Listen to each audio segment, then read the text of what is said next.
Let's talk right now to Andrew Fox. He's a Defence and Research Fellow at the Henry Jackson Society, former military man himself on this auspicious day. Good morning to you, Andrew.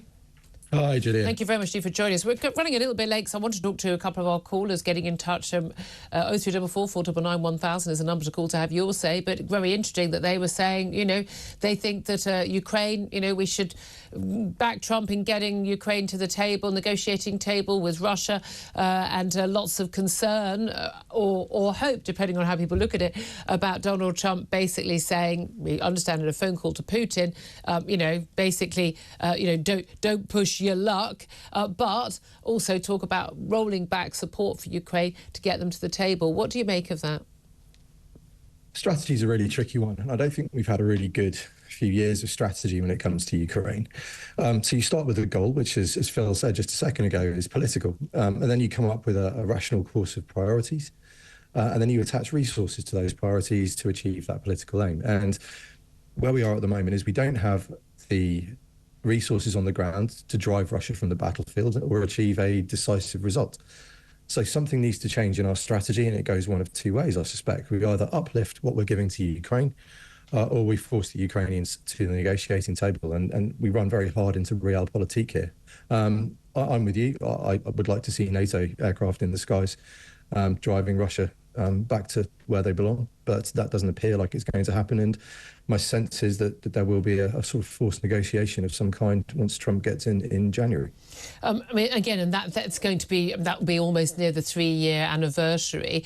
A huge amount of blood spilt, a huge amount of money spent. I mean, the damage to the Western economies from, of course, the embargoes, the sanctions on Russia, and the loss of you know, crucial supplies, you know, farming supplies and fertilizer and the like from Ukraine, has had a devastating impact. Do you think an awful lot of this is actually more about, you know, money talking, economic woes talking, rather than anything else? And is that one of the weaknesses of the West, is our unwillingness, okay, partly a good thing due to democratically elected governments having to worry about what their people think, which Putin doesn't have to worry about because he can't just kill and imprison everybody. But actually, it's also one of our weaknesses, which is that actually we're not willing to pay the costs of doing sometimes the stuff that needs to be done. Well, in the run-up to the war, Putin was very clever. He moved a lot of chess pieces around before he moved his bulk of his armed forces into contact. One of those was creating a reliance within Europe on Russian gas. Again, attacking grain supplies globally has been really challenging due to the Ukraine war, and that has taken a hit in our pockets.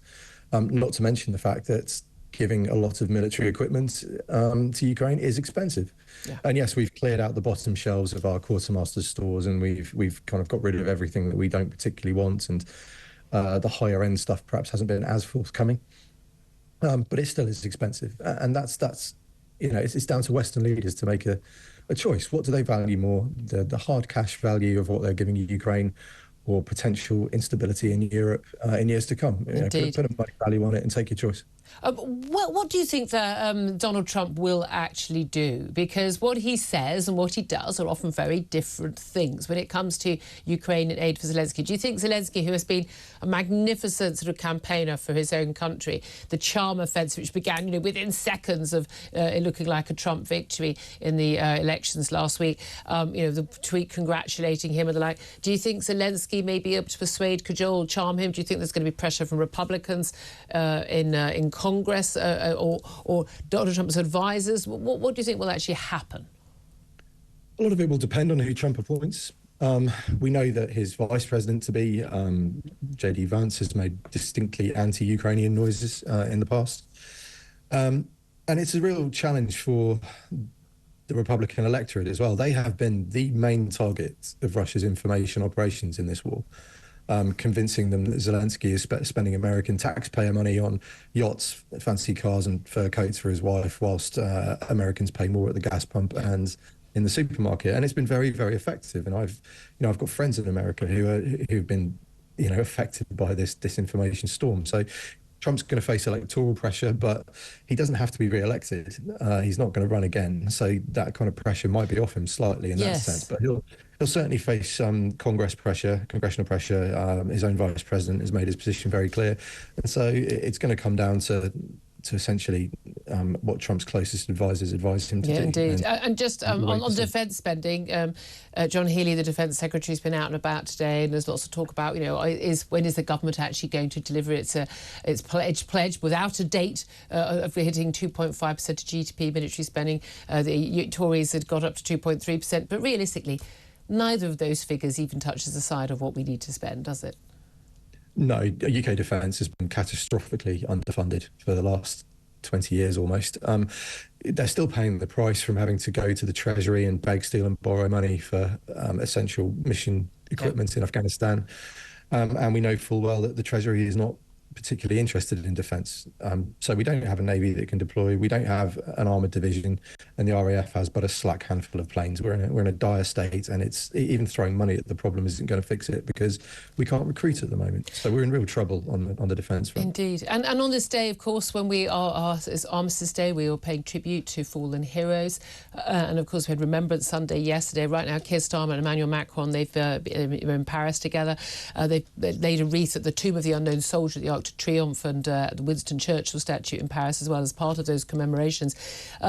Yesterday, we had Celtic fans singing pro-IRA songs, even just seconds into the 2-minute silence being held at Sunday yesterday. They had to give up after 9 seconds on the 2-minute silence because people just simply weren't willing to pay their respects. Are you concerned that actually people are beginning to forget the sacrifices that were made for us to even be able to have conversations like this freely? Well, sectarian idiots are always going to be sectarian idiots, and there's nothing we can really do about that. And certainly your studio guest there can tell you more about that than I can with his background. But he's referring, you were just to Philip Ingram, of course, from Northern Ireland, yes.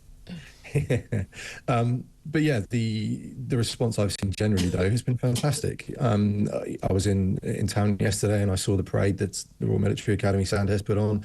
The response from the public was wonderful. And you walk down the streets and all you see is poppies and people wearing them, having them on lampposts. So certainly where I am, obviously that's a very anecdotal experience from one particular part of Surrey, but people certainly do seem to remember. Specifically, because on my train into work, I don't think I see a single one.